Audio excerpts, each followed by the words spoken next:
Hello everyone, welcome to IAS. आज हम देखेंगे हमारे डेली एमसीक्यूज़ 24 जुलाई के लिए। So let's start guys. पहला क्वेश्चन है हमारा, global manufacturing risk index is released by A OECD, B WEF that is the World Economic Forum, C International Monetary Fund और is D none of the above. So सबसे पहले जो context है वो ये है कि इंडिया की जो रैंक है वो है थर्ड।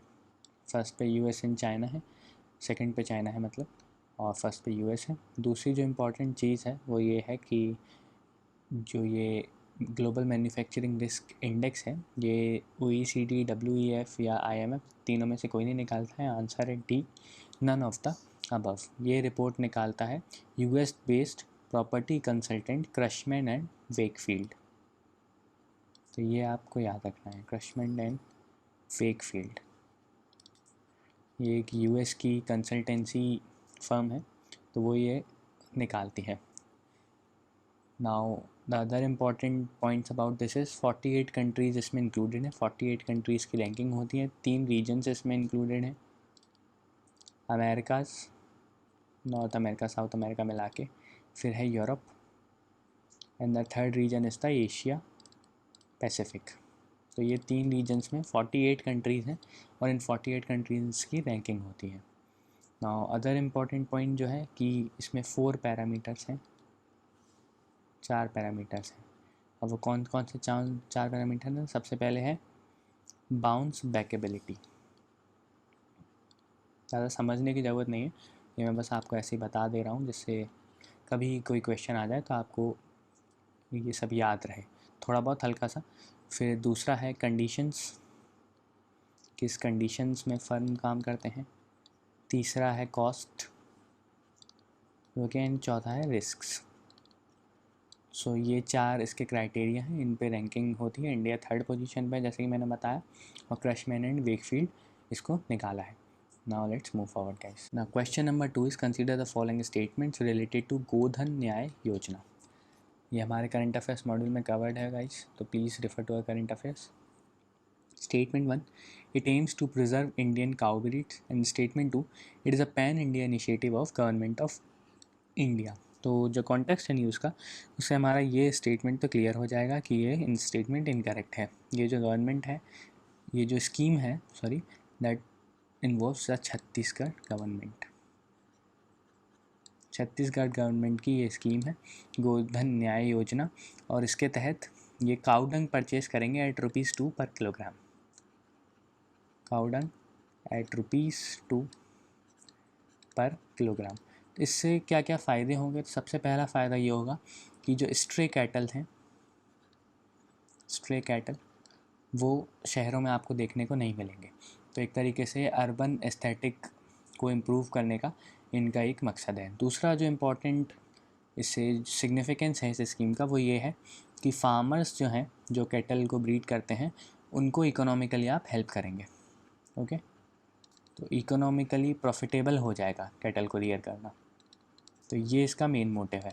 ओके, जब आप गोबर खरीद रही है सरकार अगर, तो प्रॉफिटेबल हो जाएगा। ओके, ये इसका मेन एम है कि जो फार्मर्स हैं उनके लिए टेनेबल हो जाए, सस्टेनेबल हो जाए प्रोफेशन।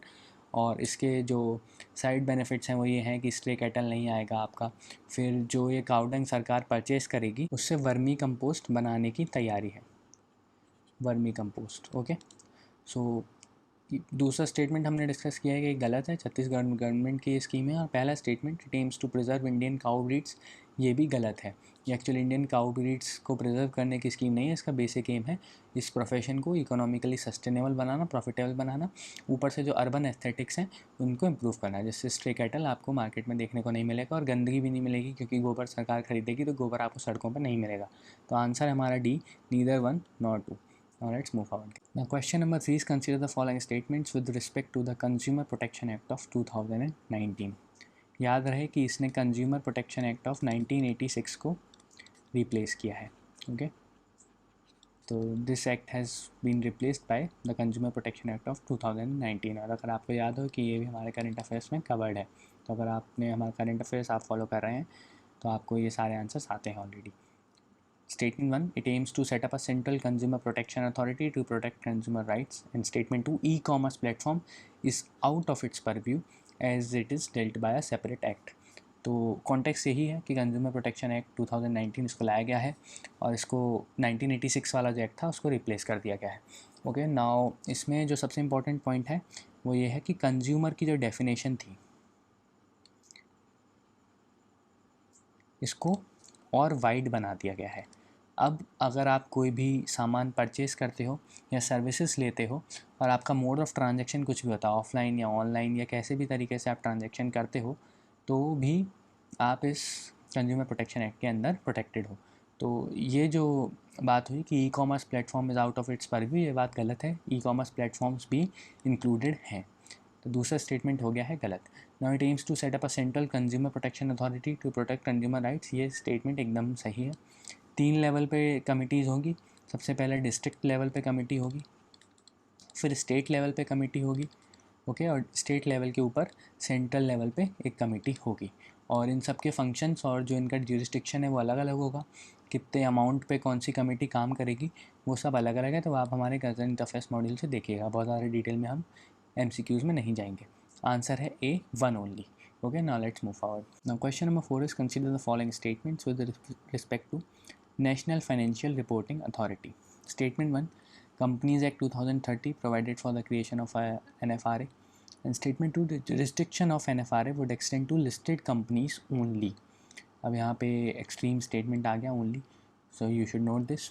Now context क्या है हमारा? प्रोफेसर R नारायण स्वामी, इनको जो टेक्निकल एडवाइजरी ग्रुप है NFRA का, उसका चेयरमैन इनको बनाया गया है. तो ये तो हुई कॉन्टेक्स्ट की बात. Now the NFRA, that is a National Financial Reporting Authority, ये एक independent accounting and auditing regulator है. Okay, so accounting and auditing regulator, and it is set up according to the Companies Act of 2013. तो ये statement हमारा एकदम सही है. Now एक आपने एक और इंस्टीट्यूट के बारे में सुना होगा, Institute of Chartered Accountants of India, that is the ICAI. Okay, so इससे ये वाली जो अथॉरिटी है वो इंडिपेंडेंट है काफ़ी. दूसरी चीज़ जो सबसे इंपॉर्टेंट है वो ये है कि the jurisdiction of NFRA would extend not only to the listed companies but also to the large unlisted companies. जो लार्ज अनलिस्टेड कंपनीज हैं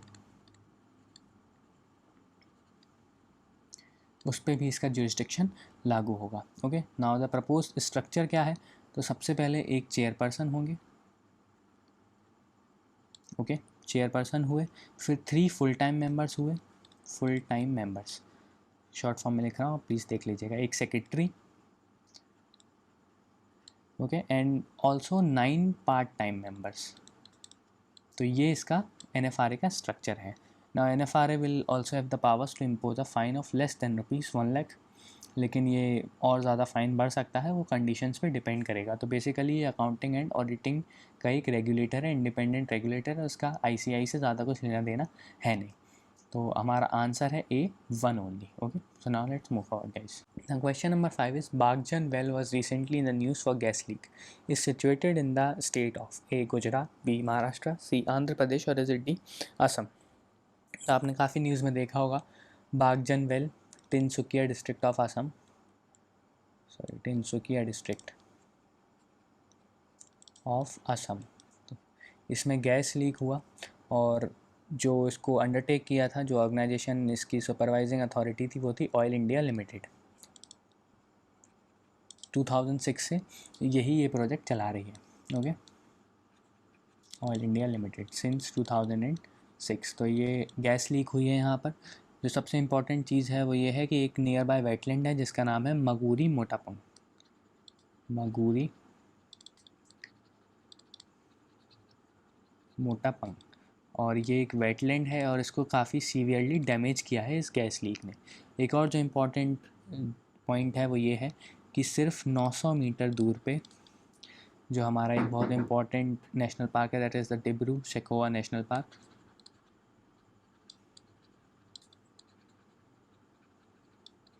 ये लोकेटेड है. तो हमारा आंसर है D, असम. इसी के साथ हमारा आज के MCQs ख़त्म होते हैं। Will meet tomorrow. Thank you guys.